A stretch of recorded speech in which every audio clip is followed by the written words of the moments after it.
Not only is the second fundamental theorem of calculus super important for every calculus student, but the proof behind it is actually really easy. So here's my claim. I'm saying that the derivative of this integral from a to g of x of f of t is going to equal to f of g of x times g prime of x. And this is basically a variation of the chain rule. But in order for us to do this or to understand it, let's talk about the first fundamental theorem of calculus. And it tells me that the integral from a to b of f of x dx is equal to its antiderivative at b minus its antiderivative at a. This is basically saying that the area underneath the curve from a to b can be found using this right here. So lowercase f is the original function, uppercase f is the antiderivative. So that's the first fundamental theorem of calculus. So let's go ahead and talk about how we can show the second. Well, let's avoid the derivative so far. Let's just go ahead and write that down.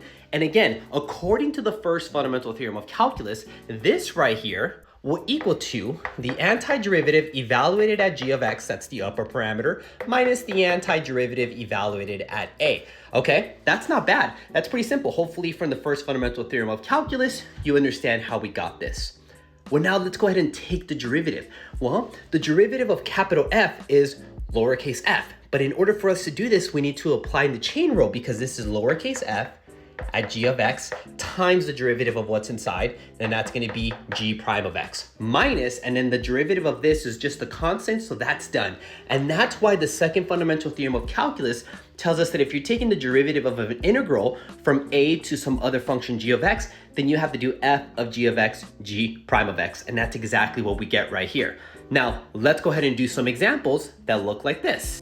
The first one is something that we basically see all the time because it's from 0 to x. And now x is very simple, but you basically have been doing the chain rule this entire time because our function or our solution to this will be this function evaluated at x. So it's 1 over root x cubed plus 1 times the derivative of x, which is 1. That's why we never write it. That's why typically this is like the general example for the second FTC.